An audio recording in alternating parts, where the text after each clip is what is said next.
North West ANC Chairperson Supra Mahumapelo and disgruntled regions in the Northwest have been dealt a blow. The South Gauteng High Court has found the ANC Northwest application against the disbandment of the Provincial Executive Committee is not urgent. Mahumapelo says the National Executive Committee left him with no choice but to go outside party structures. He joins us now following today's court proceedings. Good evening, sir. Thanks very much for coming through. So where to from here?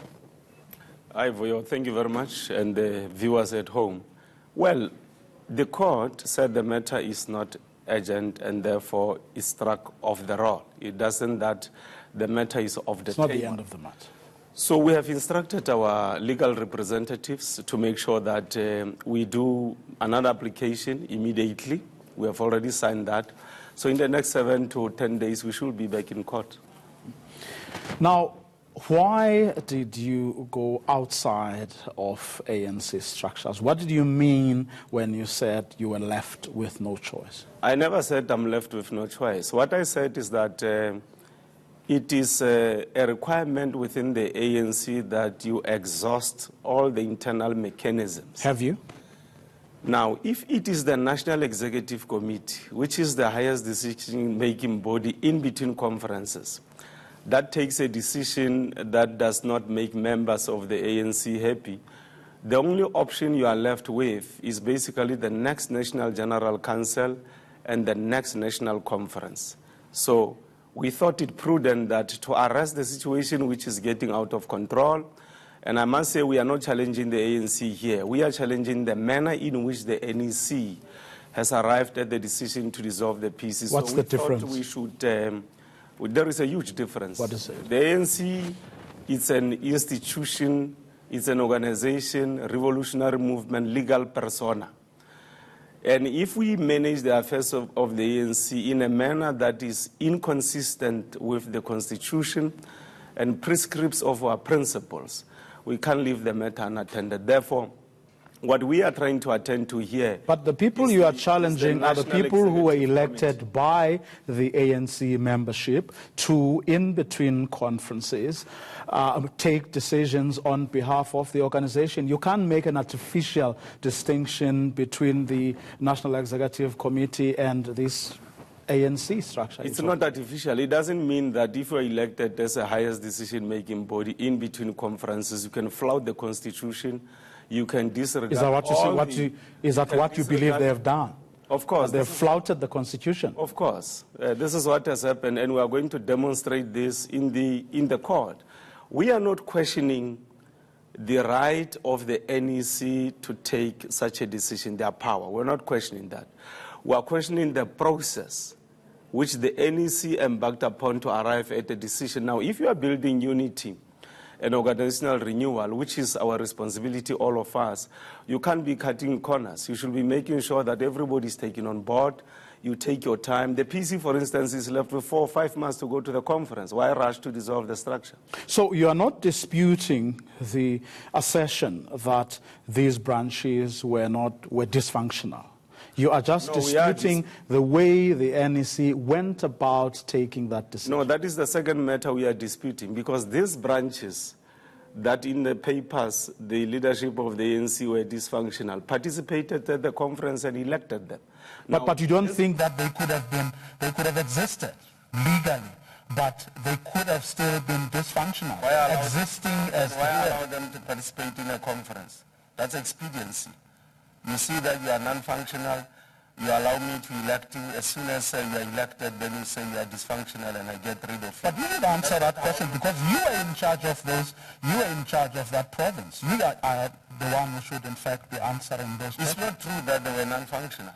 Because if you are in National Executive Committee and you arrive at that decision, you should be able to demonstrate organizational processes which you embarked upon, which were brought to the attention of the Provincial Executive Committee, the regions and the branches, and you will have said to them, within this period, we want you to have resolved these problems. If we fail to do that, yes, you can resolve the structure. But we knew, long before Nasrec conference and after conference, that there was a move, machinations that were there to dissolve the PC. So For what reason? Well, people were saying so. Maybe they can answer. All over the province. Well, I don't know these people. You know those people. You know what they said. Well, they were saying it's because we did not support their slate at the national conference, and therefore, because they are triumphant from the conference, everybody who did not support CR17, who supported Nkosazana Dlamini Zuma, will have to be removed from position. That position doesn't hold water. Look at the top 6 of the ANC. You have Ace Magashule there, who was your ally. You have Jesse Duarte there, who was your ally. You look at the National Executive Committee of the ANC, it is full of people who are in your faction, if we were to call it that. I mean, how do you then say, unless you're saying those people have turned against you? No, there's a difference between an outcome of a conference, which we must all embrace, and we are doing that, and how you subsequently now act to implement your decisions that you take and how you arrive at that decision. We are not judging the NEC based on how we were when we are going to the national conference. We are judging them on the decision they take as we speak now, not on who was standing where. But what I'm saying is, if there was a purge, why would your former allies sit there and watch while there is a purge of the people? We no longer work as former allies. That is a collective. We are branches. Therefore, the branches, when things are not run in the manner in which we think they should be, we can't keep quiet. So this matter is going to be pursued, both in court, but at the same time, irrespective of what the court says, the matter will be brought by delegates to the attention of the National General Council and the next national conference. Two quick ones I want to ask you before I let you go. A report that I'm sure you know about by now, the Mail and Guardian reporting that you vigorously encouraged, in quotes, municipalities in the Northwest while you were Premier to invest millions, hundreds in fact of millions with VBS Mutual Bank. And not only that, at some point, I think last year sometime, you invited VBS to make a presentation in front of your executive and that structures. Firstly, as a Premier, I don't have that powers. There's no Premier who has got such powers to direct municipalities on how they must manage their supply chain. What we are doing in the province as part of our responsibility to bring investment and to improve our relations with the private sector, we invited Standard Bank, FNB, ABSA, and VBS to accompany us in our Setsokotsane outreach program of going to the communities. And they all did that, these banks. They also came to the Exco cluster committees to make presentations on what they do and so on. And those recommendations then go to the executive. So there's no single person who can arrive at such a decision. So we never arrive at such a decision. But I must emphasize, as this government of the African National Congress, we must not be apologetic in as far as the matter of black economic empowerment is concerned.